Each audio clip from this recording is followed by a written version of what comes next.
ada bidang TABC, bidang TAB, TAC, ABC saling tegak lurus.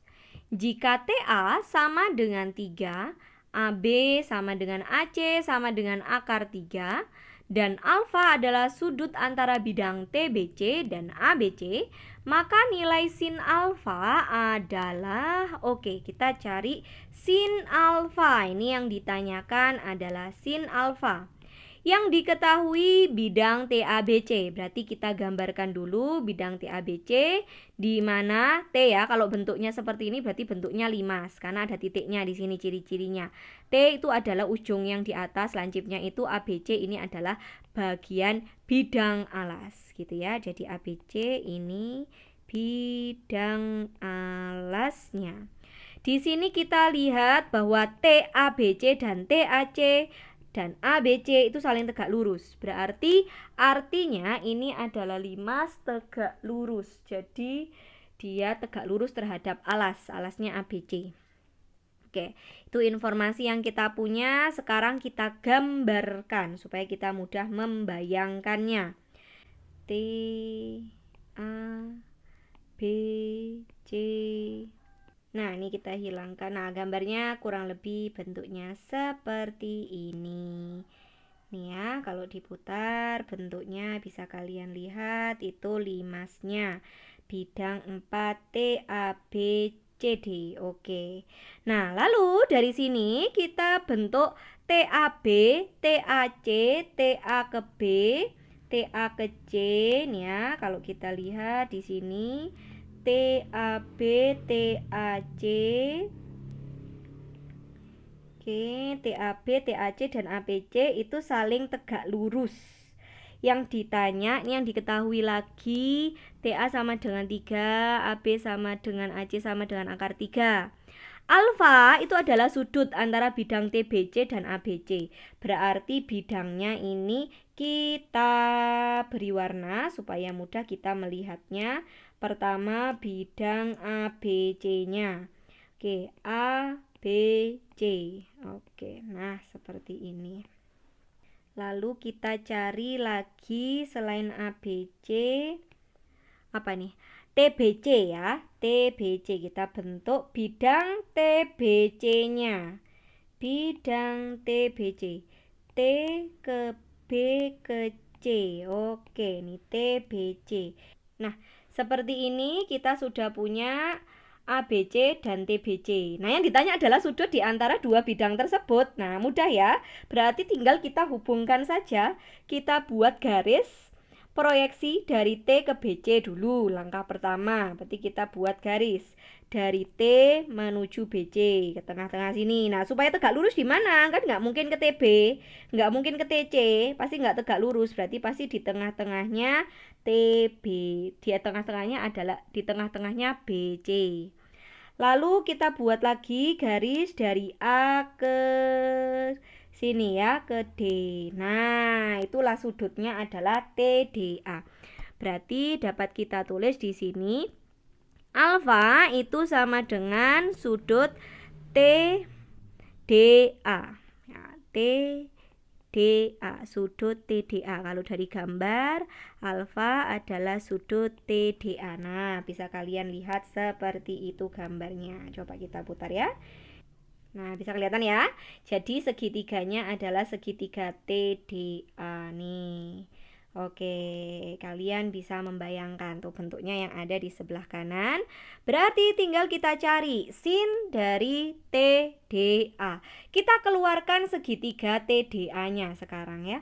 Kita keluarkan segitiga TDA-nya. Ini kita geser ke sana. Nah, biar pas di tengah-tengah tuh. Nah, tuh lebih presisi dia. Oke. Nih, seperti ini bisa kalian lihat ya. TDA. Kita gambarkan segitiga TDA. Segitiganya siku-siku. Kenapa kok siku-siku? Nah, itu kan kita gambar sudah gambarnya real ya. Berarti kita bisa membayangkan, berarti segitiganya pasti itu siku-siku. Oke.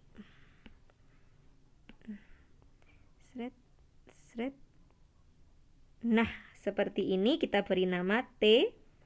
Yang ditanya dari D ke A, alfanya di sini. Nah, yang ditanya adalah sin alfa.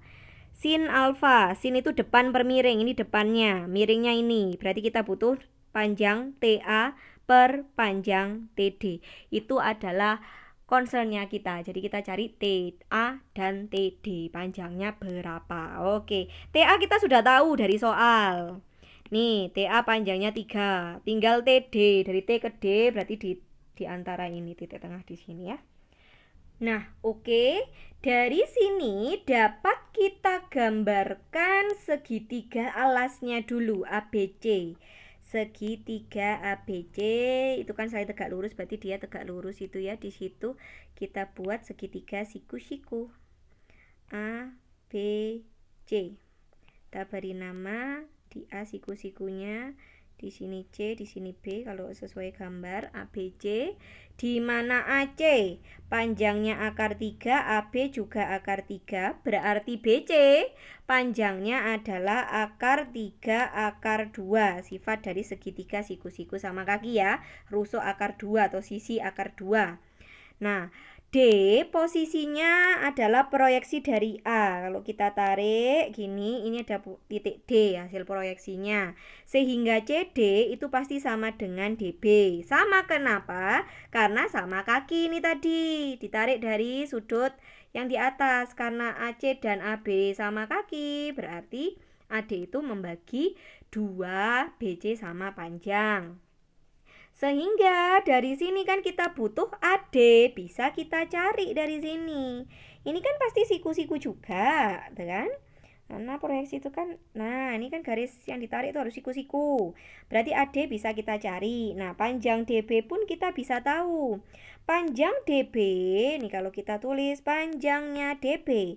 DB itu kan setengahnya. Kenapa kok setengah? Karena DB sama DC sama. Berarti setengah dari akar 3 dikali akar 2 itu sama dengan akar 6 ya, sama dengan akar 6.